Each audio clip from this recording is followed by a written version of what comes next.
Assalamualaikum warahmatullahi wabarakatuh. Baik, pada pertemuan kali ini kita akan membahas teori bahasa otomata. Dan kita di sini masuk ke finite state automata. Sebelumnya, ada yang tahu belum apa itu definisi finite state automata atau FSA? FSA di sini adalah mesin abstrak berupa model matematika yang dapat menerima input dan mengeluarkan output diskrit yang dapat mengenali bahasa paling sederhana atau bahasa reguler dan dapat diimplementasikan secara nyata di mana sistem dapat berada di salah satu dari sejumlah berhitung konfigurasi internal yang disebut state. Kemudian memiliki state yang berhingga banyaknya dan dapat berpindah dari suatu state ke state lainnya berdasar input dan fungsi transisi.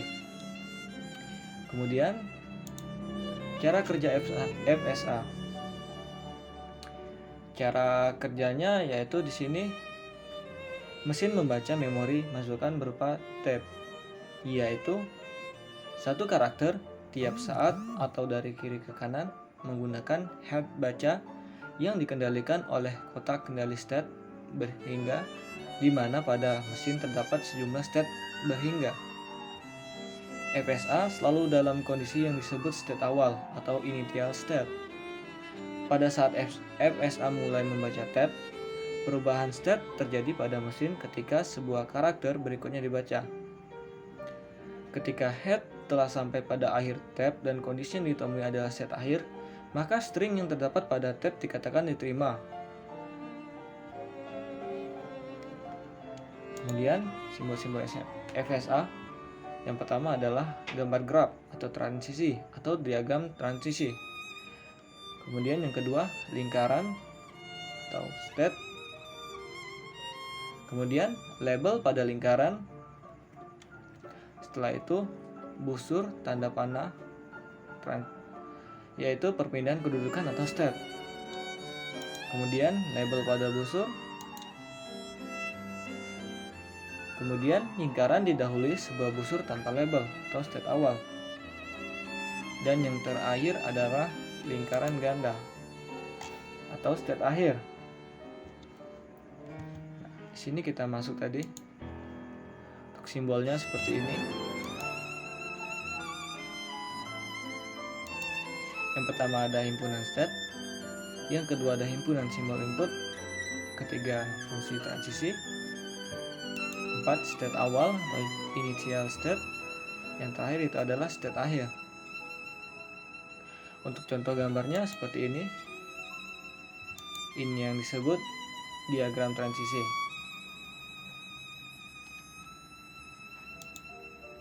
Jenis FSA. Deterministic finite automata atau DFA. Dari suatu state ada tepat satu state berikutnya untuk setiap simbol masukan yang diterima. Kemudian, kalau non-deterministic finite automata atau NFA, dari suatu state ada 0, 1, atau lebih. State berikutnya untuk setiap simbol masukan yang diterima. Baik, kita langsung masuk ke contoh soal di sini. Sini sudah ada soal, buatlah konfigurasi DFA di atas dan tentukan apakah DFA tersebut menerima atau menolak string ABB dan BABA. Pertama, langkah awal kita membuat diagram transisinya seperti ini. Kemudian dari Q-nya kita lihat ada berapa Q di sana. Pertama Q0, Q1, dan Q2. Nah, kita bisa ngisi di sini. Kemudian ada fungsi transisi di sini, ada A dan B. Kemudian ini ada S, yaitu state akhir. Kemudian di sini ada S, yaitu step awal. Di sini ada Q0. Dan F untuk state akhir itu ada di Q2. Jadi kita bisa membaca rumusnya seperti ini. Q0 A sama dengan Q0. Itu maksudnya adalah Q0 A dia masih berjalan kembali. Itu sama dengan Q0. Kemudian Q0B berarti dia lurus ke Q1. Kita beri tanda B. Dan kemudian Q1A, Q1A, berarti kita kembali lagi di Q1, kita beri tanda A. Kemudian Q1B sama dengan Q2. Q1B rada lurus berjalan menuju Q2. Kemudian Q2A sama dengan Q1. Berarti Q2 kembali lagi ke Q1. Dan yang terakhir Q2 ke B. Q2B sama dengan Q2. Berarti Q2B jalannya masih ke Q2. Berarti dia berbalik lagi. Nah, di sini untuk pengisian tabel transisinya bisa kita lihat di sini. Pindahkan dulu gambarnya. Pertama kita buat tabel dengan Q0, Q1, Q2, fungsi transisinya A dan B. Dari mana kita bisa mengisi tabel sini? Kita lihat lagi di sini. Q0A sama dengan Q0. Jadi Q0A berada di Q0. Kita lihat lagi di sini. Q0A berada di Q0. Kemudian seterusnya Q0B berada di Q1. Lihat Q0B dia menuju ke Q1. Di sini kita tulis Q1. Kemudian Q1A sama dengan Q1. Kita lihat lagi di sini. Q1A sama dengan Q1.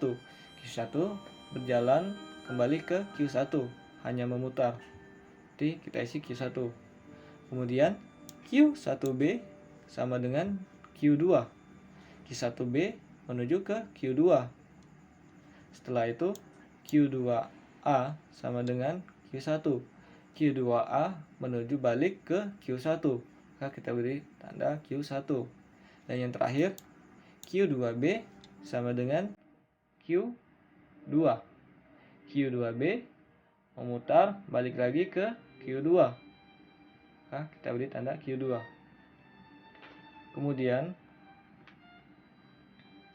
untuk daerah tersebut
satu.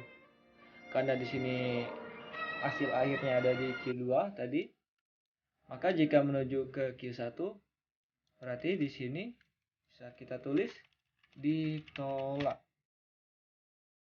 Oke, baik. Mudah sekali bukan? Baiklah, itu saja video saya hari ini. Apabila kalian memiliki pertanyaan, kalian bisa langsung kirim di kolom komentar. Baik, saya akhiri. Assalamualaikum warahmatullahi wabarakatuh.